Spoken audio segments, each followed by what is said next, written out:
మనకు తెలంగాణ చరిత్ర సంస్కృతిలో భాగంగా మనకు కాకతీయ రాజ్యం గురించి గత ఎపిసోడ్‌లో చెప్పడం జరిగింది. కాకతీయ సామ్రాజ్యం క్రీశకం 1323 సంవత్సరంలో పతనమైంది. ఢిల్లీ సుల్తాన్ అయిన మహమ్మద్ బిన్ తుగ్లక్ కాకతీయ రా రాజ్య చివరి చక్రవర్తి అయిన ప్రతాపరుద్రుడిని ఓడించి బందీగా పట్టుకుపోతున్న క్రమంలో అతడు నర్మదా నది తీరంలో ఉన్న సోమోద్భవలో ఆయన ఆత్మహత్య చేసుకోవడం జరిగింది. ఈయన ఆత్మహత్య చేసుకున్న విషయము మనకు రెడ్డి రాణి వేయించిన కలవచేరు శాసనంలో ద్వారా తెలుస్తుంది. అదేవిధంగా ప్రళయ నాయకుడు వేయించిన విరస శాసనం ద్వారా తెలుస్తుంది. తర్వాత ఈ విధంగా మరి ఓరుగల్ను ఆక్రమించుకున్న మహమ్మద్ బిన్ తుగ్లక్ దానికి సుల్తాన్పూర్ అని పేరు పెట్టాడు. సుల్తాన్పూర్ అని పేరు పెట్టి మహమ్మదీయ పరిపాలనా వ్యవస్థను ఇక్కడ ప్రవేశపెట్టడం జరిగింది. మహమ్మదీయుల పరిపాలనలో తెలుగు ప్రాంతాలు అత్యంత దారుణానికి గురయ్యాయి. తెలుగు ప్రాంతాల్లో దోపిడీకి గురయ్యాయి. శాంతి భద్రతల పరిస్థితి మృగ్యమైపోయింది. తర్వాత అనేక దేవాలయాలు ధ్వంసం చేయబడ్డాయి. మసీదులు నిర్మించారు. తర్వాత గోవులను హత్య చేశారు. తర్వాత ప్రజలకు ఎలాంటి భద్రత లేకుండా పోయింది. ఇలాంటి భద్రత లేని పరిస్థితుల్లో ఆనాటి కాకతీయ రాజుల దగ్గర పనిచేసిన మంత్రులు, సేనాపతులు, సామంతులు అందరూ కలిసి ఈ ముస్లింలను ఎట్టి పరిస్థితుల్లో మొత్తం తెలుగు ప్రాంతాల నుంచి పారదోలాలన్న ఉద్దేశంతో వాళ్ళు పోరాటం ప్రారంభించారు. ఈ పోరాటానికి నాయకత్వం వహించిన వాడు ప్రళయ నాయకుడు. ఆయన భద్రాచలం దగ్గర ఉన్న రేకపల్లి కేంద్రంగా ఆయన పోరాటం ప్రారంభించాడు. తర్వాత ఈ పోరాటంలో పద్మనాయక వంశానికి చెందిన సింగమనాయకుడు, అదేవిధంగా ప్రళయ వేమారెడ్డి మొదలైన వాళ్ళు కూడా సహకరించారు.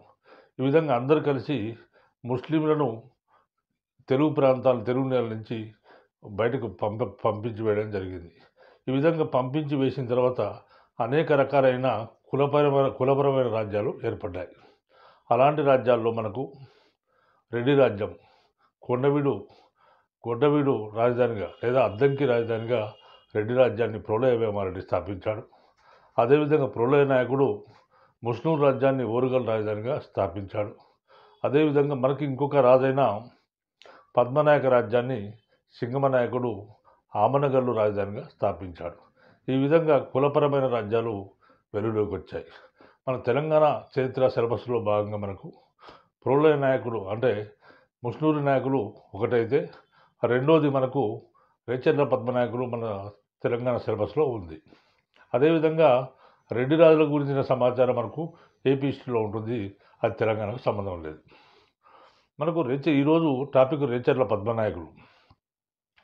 రేచర్ల పద్మనాయకులు దాదాపు దేవరకొండ, రాచకొండ రాజధానులుగా దాదాపు 150 సంవత్సరాలు తెలంగాణను పాలించారు. ఈ విధంగా తెలంగాణను పాలించిన వీరి పరిపాలనలో తెలంగాణ అన్ని రంగాల్లో సమగ్ర అభివృద్ధిని సాధించింది. వీరు అనేక చెరువులను త్రవ్వించడంతో పాటు అనేక మంది కవులను పోషించి తెలుగు సంస్కృతికి ఎనలేని సేవ చేశారు. అయితే మనకి ఇక్కడ రేచర్ల పద్మనాయక రాజ్యాన్ని స్థాపించిన వాడు సింగమనాయకుడు. యాక్చువల్గా రేచర్ల పద్మనాయకుల వాళ్ళ పూర్వీకుడు చెవిరెడ్డి, వాళ్ళ వంశ మూల పురుషుడు. తర్వాత అనేక మంది వెలమ నాయకులు, రేచర్ల పద్మనాయకులు అంటే వెలమ కులానికి చెందిన వాళ్ళు. ఈ రేచర్ల పద్మనాయకులు కాకతీయుల కింద రకరకాల హోదాల్లో పనిచేశారు. అంటే మనకు రుద్రమదేవి కాలం కానీ, చివరి చక్రవర్తి ప్రతాపరుద్రుని కాలంలో కానీ అనేక మంది వెలమ నాయకులు రకరకాల సైన్యాధిపతులుగా, మంత్రులుగా, దండనాయకులుగా పనిచేశారు. అదే క్రమంలో సింగమనాయకుడు కూడా కొంతకాలం కాకతీయుల ఆస్థానంలో ఉన్నాడు. తర్వాత ఈ విధంగా ముస్లింలను పారదోలిన తర్వాత సింగమనాయకుడు ఆమనగల్లు రాజధానిగా రేచర్ల పద్మనాయక రాజ్యాన్ని ఆయనే స్థాపించడం జరిగింది. ఆ విధంగా రేచర్ల పద్మనాయక రాజ్యాన్ని స్థాపించాడు. స్థాపించిన కొద్ది కాలానికి ఆయన సోమవంశ క్షత్రియులతో జరిగిన పోరాటంలో ఆయన మరణించాడు. ఆయన తర్వాత ఆయన కుమారుడైన అనపోత నాయకుడు రాజ్యానికి వచ్చాడు. అనపోత నాయకుడు క్రీశకం 1361 నుంచి 1384 సంవత్సరాల మధ్య పాలించాడు. ఈ అనపోత నాయకుడు చాలా గొప్పవాడు పద్మనాయకుల్లో. ఆయన రాచకొండ దుర్గాన్ని నిర్మించాడు. రాచకొండ దుర్గాన్ని నిర్మించి తన రాజధానిని ఆమనగల్లు నుంచి రాచకొండకు మార్చాడు. తర్వాత అదేవిధంగా తన తమ్ముడైన మాదానాయకుడిని దేవరకొండ పాలకునిగా నియమించాడు. ఆ విధంగా రాచకొండ, దేవరకొండ రెండు పద్మనాయక రాజ్యాలుగా మారిపోయాయి. తర్వాత అనపోత నాయకుడు భువనగిరి దుర్గాన్ని జయించాడు. భువనగిరిని ఆ రోజుల్లో త్రిభువనగిరి అని అనేవారు. ఈ త్రిభువనగిరి దుర్గాన్ని జయించి త్రిభువనీయరావు అనే బిరుదును ధరించాడు. తర్వాత తండ్రిని చంపిన సోమవంశ క్షత్రియుల పైన పగ తీర్చుకోవడానికి ఓరుగలపై దండెత్తి వారిని సంహరించడం జరిగింది.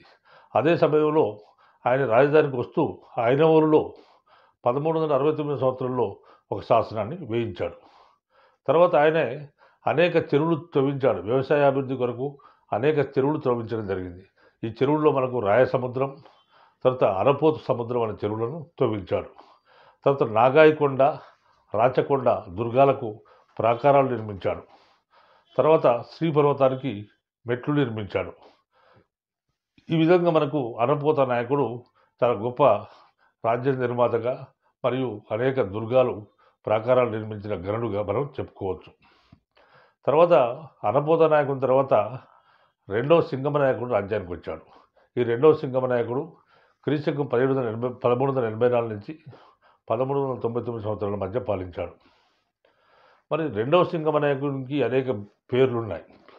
అదేంటంటే కుమార సింగమ నాయకుడు, సింగభూపాలుడు, సర్వజ్ఞ సింగభూపాలుడు, ఇట్లా పేర్లున్నాయి. రీసెంట్గా ఒక ఎగ్జామినేషన్లు అడిగారు, మరి కుమార సింగమ నాయకుని గల మిగతా పేర్ల గురించి ప్రశ్న అడగడం జరిగింది. తర్వాత ఇదే రెండో సింగమ నాయకుడు కళ్యాణదుర్గాన్ని కోటను జయించాడు.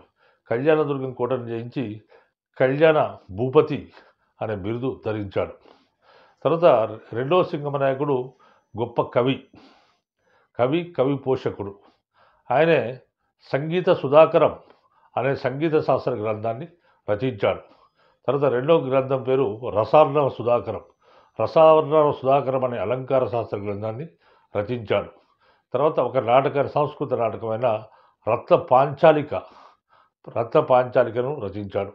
ఈ రత్న పాంచాలికనే కువలయావళి అని అంటారు. మరి రెండవ సింగమ నాయకుడు గొప్ప కవి కాకుండా ఆయన ఆస్థానంలో అనేక మంది కవులను పోషించాడు. ఈయన ఆస్థాన కవులు ఎవరంటే విశ్వేశ్వరుడు అనే కవి ఈయన ఆస్థాన కవి. ఆయన చమత్కార చంద్రిక అనే గ్రంథాన్ని రచించాడు. ఈ విశ్వేశ్వర కవి తన సాహిత్యంలో, తన రచనలలో ఈ యొక్క రెండవ సింగమ నాయకుడిని సాహిత్య శిల్పావధిగా వర్ణించడం జరిగింది. తర్వాత వీరే కాకుండా ఈ రాజు ఆస్థానాన్ని ఆనాటి గొప్ప కవి అయిన శ్రీనాథుడు దర్శించాడు. యాక్చువల్గా శ్రీనాథుడు రెడ్డిరాజుల దగ్గర రెడ్డిరాజుల ఆస్థానంలో పెదకోమటి వేమారెడ్డి ఆస్థానంలో ఆయన ఆస్థాన కవి. ఆ విధంగా తెలంగాణను దర్శించినప్పుడు మరి ఈ శ్రీనాథుడు ఈ రెండో సింగమ నాయకుడి ఆస్థానాన్ని దర్శించాడు. తర్వాత ఇదే కాలంలో మరొక కవి అప్పయార్యుడు అనే కవి అమరకోశం అనే గ్రంథాన్ని రచించాడు. ఈ విధంగా మనకు సింగమ నాయకుడు, తర్వాత సింగభూపాలుడు, తర్వాత సర్వజ్ఞ సింగమ నాయకుడు, ఈ మూడు పేర్లు అయినవే. తర్వాత ఈయన గొప్ప కవి పోషకుడిగా మనం చెప్పుకోవచ్చు. ఈయన తర్వాత మరొక ముఖ్యమైన పాలకుడు రావు మాదానాయకుడు క్రీస్తు 1421 నుంచి 1430 సంవత్సరాల మధ్య పాలించాడు. ఈ రావు మాదానాయకుని భార్య పేరు నాగాంబిక.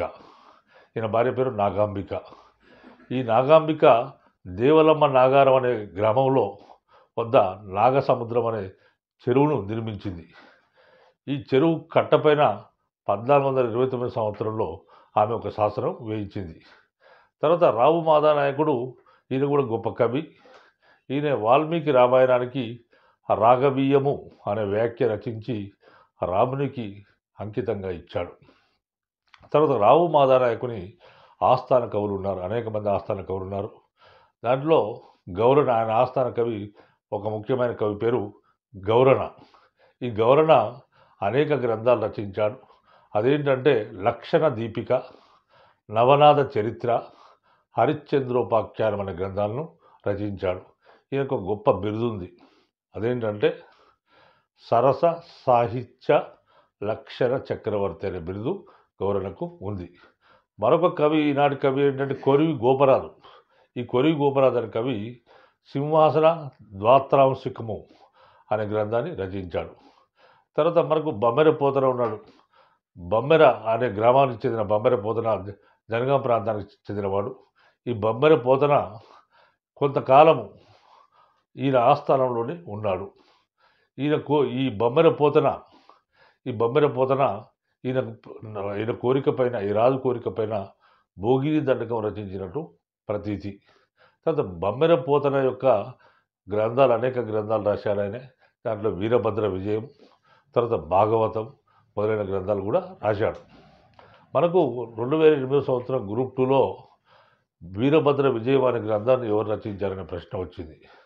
దానికి ఆన్సర్ పోతన, బమ్మెర పోతన.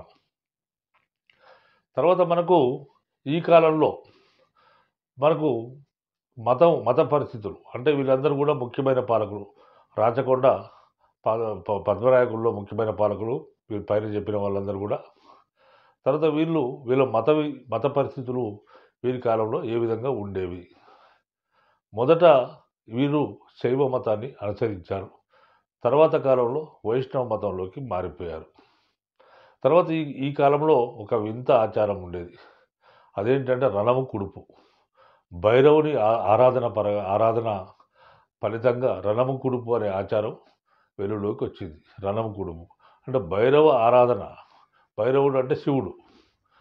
భైరవుడు అంటే శివుడి యొక్క ఉగ్రరూపం. ఈ భైరవుడిని ఆరాధించేవారు. దాని ఫలితంగా రణము కుడుపు అనే ఆచారం వచ్చింది. రణము కుడుపు అంటే ఏంటంటే యుద్ధంలో శత్రు దేశంపై దండయాత్ర చేసినప్పుడు అక్కడ యుద్ధ ఖైదీలుగా కొంతమంది పట్టుబడతారు. వాళ్ళను తీసుకొచ్చి వాళ్ళ రక్త మాంసాలతోని వారి రక్త మాంసాలతో భోజనం చేస్తారు. భోజనం వండి రణదేవతలకు నివేదన చేస్తారు. దాన్నే రణము కుడుపు ఆచారం అంటారు. ఈ ఆచారము ఆ సమకాలీన పరిస్థితుల్లో రెడ్డి రాజులకు, తర్వాత పద్మనాయక రాజుల మధ్యలో ఉండేది. అంటే రెడ్డి రాజులకు, పద్మనాయక రాజులకు మధ్యలో కూడా నిరంతర పోరాటాలు జరుగుతుండేవి.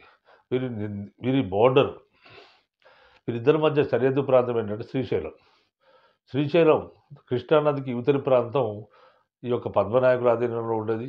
కృష్ణానదికి అవతలి ప్రాంతము రెడ్డి రాజుల ఆధీనంలో ఉండేది. కాబట్టి నిరంతర పోరాటాలు వీరి మధ్య జరుగుతుండేవి. తర్వాత ఈ విధంగా రణము కుడుపు అనే ఆచారం వెలుగులోకి వచ్చింది. రెండవ సింగమనాయకుడు రచించిన రత్న పాంచాలిక అనే సంస్కృత నాటకాన్ని మనకు ఒక సందర్భంలో ప్రదర్శించేవారు. రత్న పాంచాలిక అనే నాటకాన్ని రాచకొండలో ప్రసన్న గోపాల దేవుడు అనే దేవుడికి వసంతయాత్ర మహోత్సవం సందర్భంగా ఈ రత్న పాంచాలిక లేదా కువలయావళి అనే సంస్కృత నాటకాన్ని ప్రదర్శించేవారు. తర్వాత ఈ కాలంలో మనకు పండిన పంటలో 1/6 వంతు భూమి శిస్తుగా వసూలు చేసేవారు. మరి రేచర్ల పద్మనాయకులు వ్యవసాయాభివృద్ధి కొరకు అనేక చెరువులు త్రవ్వించి వ్యవసాయాభివృద్ధి చేశారు. వీరు త్రవ్వించిన చెరువుల్లో మనకు అనపోతు సముద్రం అనే చెరువును అనపోతానాయకుడు నిర్మించాడు. తర్వాత నాగసముద్రం అనే చెరువును నాగాంబిక నిర్మించింది. తర్వాత రాయసముద్రం అనే చెరువును అన్నపోతానాయకుడు నిర్మించాడు. తర్వాత పర్వతరావు తటాకాన్ని దేవరకొండ పాలకులు నిర్మించారు. దేవరకొండ పద్మనాయక రాజులు నిర్మించారు. తర్వాత వేదగిరి తటాకాన్ని కూడా దేవరకొండ పద్మనాయక రాజులు నిర్మించారు. మనకి ఈ కాలంలో బ్రాహ్మణులు వ్యవసాయం చేసేవారు. ఎందుకంటే వీళ్ళు పద్మనాయక రాజులు క్షత్రియులు కారు, శూద్రులు కాబట్టి, శూద్రులు రాజ్యానికి వచ్చారు కాబట్టి ఈనాటి వర్ణ వ్యవస్థ ఏ విధంగా ఉంది అనే విషయానికి వస్తే, మరి చతుర్వర్ణాలు ఉంటాయి. బ్రాహ్మణులు, క్షత్రియులు, వైశ్యులు, శూద్రులు అనే నిరంతర సాగుతున్న ప్రక్రియలో వస్త్ర కలంకారీ పరిశ్రమల్లో పనిచేసేవారు. వాళ్ళు వ్యవసాయం బ్రాహ్మణులు ముఖ్య వృత్తి వ్యవసాయంగా ఎంచుకున్నారు. మరి ఈ కాలంలో అనేక పరిశ్రమలు ఉండేవి. ఈనాటి పరిశ్రమలో మనకు వస్త్ర కలంకారీ పరిశ్రమలు ప్రముఖమైనవి. ఈ వస్త్ర కలంకారీ పరిశ్రమలు మనకు ఓరుగల్లు, దేవరకొండ, గోల్కొండల్లో ఉండేవి. ఓరుగల్లు, దేవరకొండ, గోల్కొండ అనేవి వస్త్ర కలంకారీ పరిశ్రమకు ముఖ్య కేంద్రాలుగా ఉండేవి. తర్వాత ఈనాటి విదేశీ వాణిజ్యం కానీ స్వదేశీ వాణిజ్యాన్ని కానీ వైశ్యులు తెలగ బలిజలు దేశ విదేశ వ్యాపారం చేస్తుండేవారు. మనకు ఈ విధంగా విదేశీ వ్యాపారానికి కృష్ణానది తీరంలో ఓడపల్లి అనే ప్రముఖ వ్యాపార కేంద్రంగా ఉండేది. కృష్ణానది తీరంలో ఓడపల్లి అనే ప్రముఖ వ్యాపార కేంద్రంగా ఉండేది. ఇది ఇప్పుడున్న ఓడపల్లి, ఉమ్మడి నల్గొండ జిల్లాలో ఉన్న ఓడపల్లి అనేవారు. అది మూసి కృష్ణానది సంగమ స్థానం, కలిసే స్థానం. అది అక్కడి నుంచి ఓడలు బయలుదేరేవి. మనకు పద్మనాయకుల కాలంలో ఓడపల్లి అనేది ఒక గొప్ప వ్యాపార కేంద్రం. విదేశీయులు ఓడపల్లి నుంచి వచ్చేవారు. అక్కడి నుంచి విదేశీ వాణిజ్యం సాగేది. అక్కడి నుంచి పడవలు బయలుదేరి బంగాళాఖాతం నుంచి కృష్ణానది బంగాళాఖాతంలో కలిసే ప్రాంతం నుంచి అక్కడి నుంచి బంగాళాఖాతం నుంచి విదేశాలకు వెళ్ళేవారు ఓడల్లో. తర్వాత ఓడపల్లి అనేది పద్మనాయక రాజులకు ఒక జలదుర్గంగా ఉండేది. అంటే మనకి ఈ కాలంలో రకరకాల దుర్గాలు ఉండేవి, 4 రకాల దుర్గాలు ఉండేవి. అంటే రాజులకు ప్రధానంగా ఎవరి కాలం తీసుకున్నా కానీ 4 రకాల దుర్గాలు ఉండేవి. దాన్ని ఏమంటారంటే, 1 స్థల దుర్గాలు, 2 గిరిదుర్గాలు, 3 జలదుర్గాలు, 4 వనదుర్గాలు. స్థల దుర్గాలు అంటే భూమి మీద ఉన్న కోటలను స్థల దుర్గాలు అంటారు. తర్వాత గిరిదుర్గాలు అంటే కొండలపై ఉన్న కోటలను గిరిదుర్గాలు అంటారు. అదేవిధంగా మనకు అడవుల్లో ఉన్న దుర్గాలను వనదుర్గాలు అంటారు. తర్వాత నీటిలో ఉన్న దుర్గాలను జలదుర్గాలు అంటారు. ఈ విధంగా 4 రకాల దుర్గాలు ఆ కాలంలో సర్వసామాన్యంగా అందరి రాజుల కాలంలో ఉండేవి. మరి పద్మనాయకుల కాలంలో ఓడపల్లి అనేది పద్మనాయకులకు ఒక జలదుర్గంగా ఉండేది. అంటే జలంలో కోట కట్టడం అనే విషయం ఉండేది. తర్వాత మనకు పద్మనాయక రాజులు, తొలి రాజులు శైవ మతాన్ని అనుసరించారు, చివరి రాజులు వైష్ణవ మతాన్ని అనుసరించారు. అంటే తొలి రాజులు శైవాన్ని అనుసరిస్తే చివరి రాజులు వైష్ణవ మతాన్ని అనుసరించారు. శైవం అంటే శివుని పూజించే వాళ్ళందరూ కూడా శైవ మతస్థులు. తర్వాత వైష్ణవులు అంటే విష్ణుని పూజించే వాళ్ళందరూ కూడా వైష్ణవ మతస్థులు. తర్వాత నయనాచార్యుల యొక్క అసలు పేరు వరదాచార్య. ఆయన వైష్ణవ మత వ్యాప్తికి ప్రయత్నం చేశాడు. వైష్ణవ మత వ్యాప్తికి నయనాచార్యులు తీవ్ర ప్రయత్నం చేయడం జరిగింది. ఈ నయనాచార్యులు అనేవాడు వైష్ణవ మతానికి చెందినవాడు. ఈ వైష్ణవ మత వ్యాప్తికి ఆయన చేశాడు. తర్వాత వేదాంత దేశికుడు మరొకరున్నాడు. వేదాంత దేశికుడు వైష్ణవ వ్యాప్తికి ఈయన కూడా ప్రచారం చేశాడు. ఇతను ప్రచారం చేసిన వడగల్ వైష్ణవ శాఖ వ్యాప్తిలో ఉండేది. అంటే వైష్ణవ మతంలో కూడా అనేక శాఖల వాళ్ళు ఉండేవారు. అంటే ఒక్కొక్క ప్రాంతానికి ఒక శాఖ ఉండేది. వేదాంత దేశికుడు అనేవాడు వైష్ణవ మతానికి వ్యాప్తికి ప్రయత్నం చేశాడు. ఇతను ప్రచారం చేసిన వైష్ణవ శాఖ పేరు వడగల్ శాఖ. ఈ వడగల్ శాఖ ప్రజాదరణ పొందింది. ఇది బ్రహ్మాండంగా వ్యాప్తిలో ఉండేది. తర్వాత వేదాంత దేశికుడు సర్వజ్ఞ సింగభూపాలుని అనుమతితో అనేక గ్రంథాలు రచించాడు. వేదాంత దేశికుడు గొప్ప కవి. ఆయన సర్వజ్ఞ సింగభూపాలుడి అనుమతితో అనేక గ్రంథాలు రచించాడు. ఈయన రచించిన గ్రంథాలు సుభాషిత నీతి, తత్వ సందేశము, రహస్య సందేశము, ఇవన్నీ కూడా ఈ 3 గ్రంథాలు కూడా ఈయన రచించడం జరిగింది. తర్వాత శైవ వైష్ణవ మతాల మధ్య ఈ కాలంలో సిద్ధాంతపరమైన వాదనలు జరుగుతుండేవి. ఈ విధంగా సిద్ధాంతపరమైన నీ సిద్ధాంతం గొప్పదా, నా సిద్ధాంతం గొప్పదా అనే వాదనలు ఏ విధంగా గొప్పదో అని చెప్పేసి ఇలాంటి వాదనలు ఆ 2 మతాల మధ్య జరుగుతుండేవి. తర్వాత ఈ విధంగా రాచకొండలో సాకల్య మల్లభట్టుకు పరాశర భట్టుతో వివాదం ఏర్పడింది. తర్వాత ఈ విధంగా వీరిద్దరి మధ్య వివాదం ఏర్పడి దీని మీద బాగా ఆర్గ్యుమెంట్స్ అయ్యాయి. ఆ విధంగా ఆర్గ్యుమెంట్స్ అయ్యి చాలా రోజులు చర్చ జరిగింది. తర్వాత ఈ కాలంలో రాచకొండలో అనేక వైష్ణవ దేవాలయాలు, విష్ణుకు సంబంధించిన దేవాలయాలు వెలిశాయి. రాచకొండలో భైరవాలయాలు, దుర్గాదేవి ఆలయము మొదలైన పునరుద్ధరించారు. అంటే ఆల్రెడీ రాచకొండలో కొన్ని దేవాలయాలు ఉన్నాయి. ఆ దేవాలయాలు ఏంటంటే భైరవాలయము, తర్వాత దుర్గాదేవి ఆలయం ఉండేది. భైరవుడు అంటే శివుడు, శివుని ఉగ్ర రూపమే భైరవ రూపం.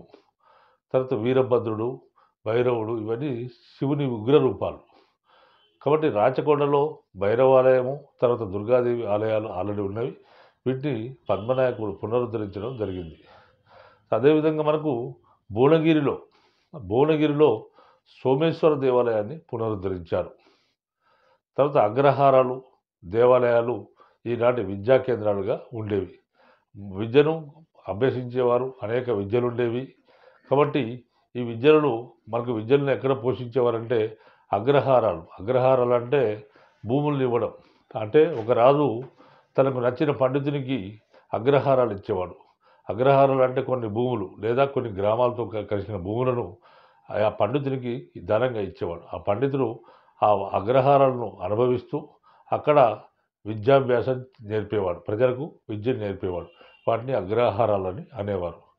అగ్రహారాలు, దేవాలయాలు రెండు కూడా ఈనాడు విద్యా కేంద్రాలుగా నడిచాయి.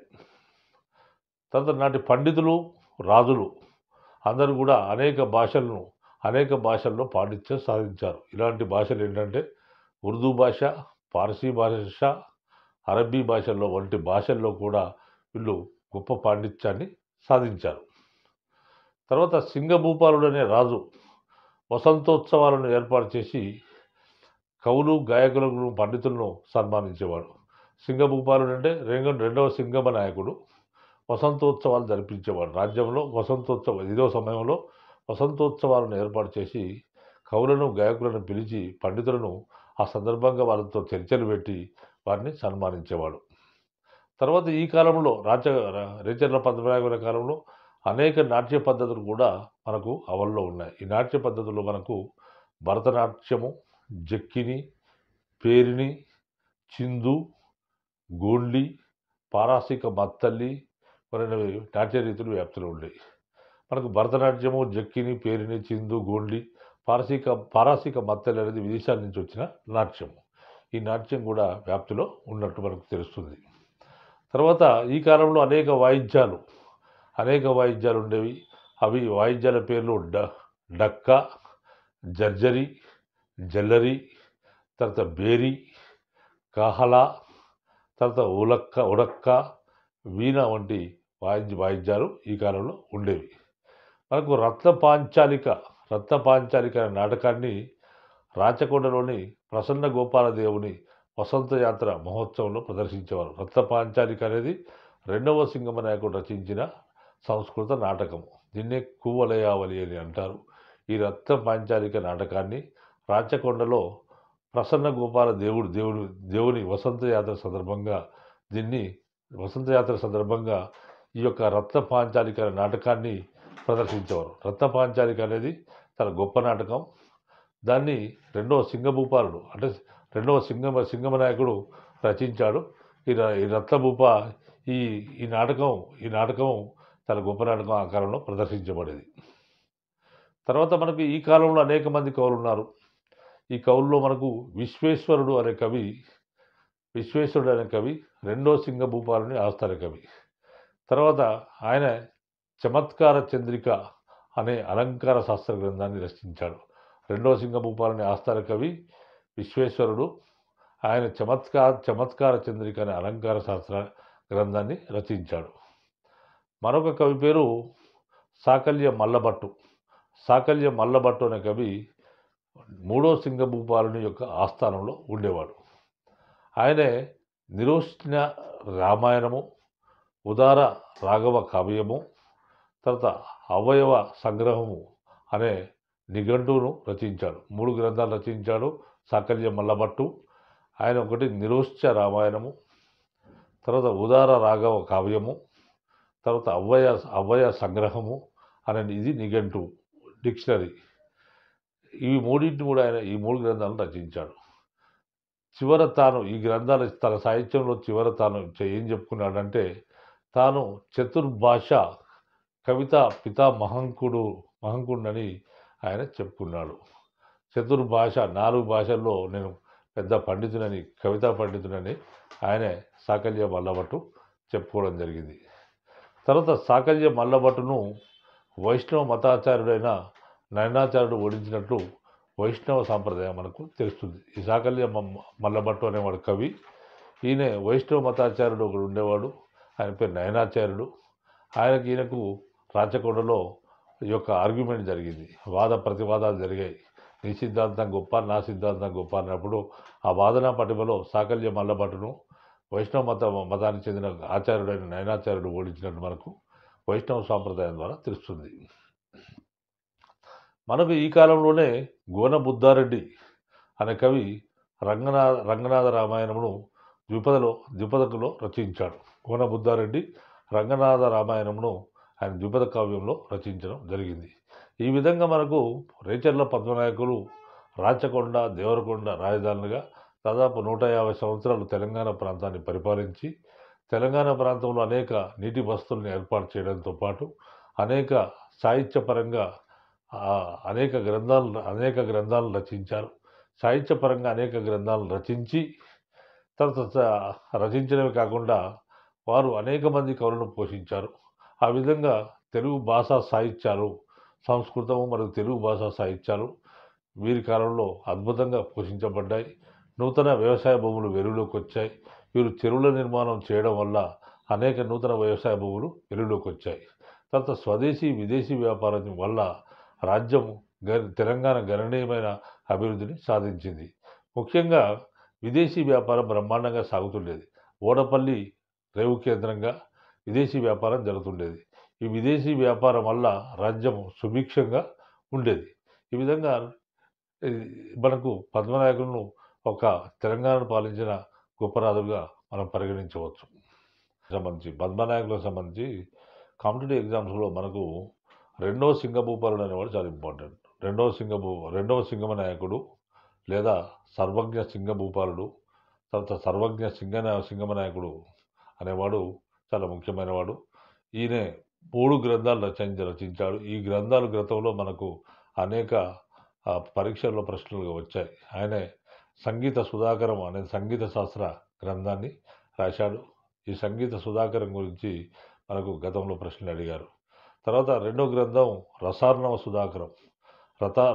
సుధాకరం అనే గ్రంథాన్ని అలంకార శాస్త్ర గ్రంథంగా రచించాడు. తర్వాత రత్న పాంచాలిక లేదా వలయావళి అనే సంస్కృత నాటకాన్ని రచించాడు. ఈ విధంగా మనకు రెండవ సింగమనాయకునికి చాలా ప్రాధాన్యత ఉన్నది. తర్వాత మనకు గతంలో ఈ పోతన గురించి కూడా ప్రశ్నలు వచ్చాయి. పోతన వీరభద్ర విజయాన్ని ఎవరు రచించారనే ప్రశ్న వచ్చింది. 2008లో వచ్చింది. ఈ వీరభద్ర విజయాన్ని పోతన రచించాడు. పోతన ఇతర రచనలు ఏంటంటే ఈ కాలంలో 3వ సింగమనాయకుని కోరిక పైన పోతన భోగిని దండకాన్ని అనే గ్రంథాన్ని రచించినట్టు మనకు తెలుస్తుంది. తర్వాత పోతన వీరభద్ర విజయంతో పాటు భాగవతాన్ని రచించాడు. తర్వాత మనకు ఇంకొక ముఖ్యమైన అంశం ఏంటంటే రెడ్డి రాజుల దగ్గర ఆస్థాన కవి అయిన రెడ్డి రాజులు అంటే రాజమహేంద్రవరాన్ని పరిపాలించే రెడ్డి రాజైన మనకు పెదకోమటి వేమారెడ్డి ఆస్థాన కవి అయిన శ్రీనాథుడు అనేవాడు తెలంగాణ ప్రాంతాన్ని దర్శించి ఈ యొక్క సర్వజ్ఞ సింగభూపాలని ఆస్థానాన్ని మనం దర్శించినట్టు మనకు తెలుస్తుంది. అంటే పద్మనాయకులకు తర్వాత రెడ్డి రాజులకు మధ్య నిరంతర ఘర్షణ జరుగుతుండేది. వీరి మధ్య ఒక సమన్వయాన్ని ఏర్పాటు చేయాలనే ఉద్దేశంతో శ్రీనాథుడు పద్మనాయక రాజ్యాన్ని రెడ్డి రాజుల ప్రతినిధిగా దర్శించి వారి మధ్య ఒక సామరస్యాన్ని ఏర్పాటు చేసినట్టు మనకు తెలుస్తుంది. ఈ శ్రీనాథుడు గొప్ప కవి. ఆయనే అనేక గ్రంథాలు రచించాడు. కాశీఖండం, భీమఖండం, శృంగార నైషధం ఇలాంటి గొప్ప గ్రంథాలు రచించాడు. తర్వాత ఈ విధంగా శ్రీనాథుని గురించి మనకు తెలుసుకోవచ్చు. అదేవిధంగా మనకు అనేక మంది కవులు ఉన్నారు. విశ్వేశ్వరుడు అనే కవి చమత్కార చంద్రిక రచించాడు. తర్వాత వీళ్ళ గురించి కూడా మనకు ఇంపార్టెన్స్ ఉంది. సాకల్య మల్లభట్టు సంబంధించిన సమాచారం ఉంది. ఈ కవుల గురించి తర్వాత ఇలాంటి చెరువుల గురించి కూడా మనం తెలుసుకోవాల్సిన కవులు చెరువులకు సంబంధించిన అంశాలు మనకు ఎగ్జామినేషన్లో వచ్చే అవకాశాలు ఉన్నాయి కాబట్టి దీన్ని అభ్యర్థులు గమనించగలరు. ఈ విధంగా మనకు ఈ కాలంలో రేచర్ల పద్మనాయకుల కాలంలో మనకు రీసెంట్గా మనకు అనేక ప్రశ్నలు వచ్చాయి. రెండవ సింగమనాయకుని గల ఇతర పేర్లని మనకు ప్రశ్నలు వచ్చాయి. రెండవ సింగమనాయకునికి ఆయన సర్వజ్ఞ సింగభూపాలులని ఇట్లా అనేక పేర్లు ఉన్నాయి. కాబట్టి ఆ పేర్ల గురించి వాళ్ళు అడగడం జరిగింది. అదేవిధంగా ఆయన రచించిన గ్రంథాల గురించి అడిగారు. తర్వాత మనకు విశ్వేశ్వరుడు చమత్కార చంద్రిక ఎవరు రచించారని అడిగారు. తర్వాత మనకు సాకల్య మల్లభట్టుకు సంబంధించింది కూడా చాలా ఇంపార్టెంట్. ఆయన 3 పుస్తకాలు రచించాడు. నిరోష్ట రామాయణము, ఉదార రాఘవ కావ్యము, అభయ సంగ్రమ అనే దాన్ని రచించాడు.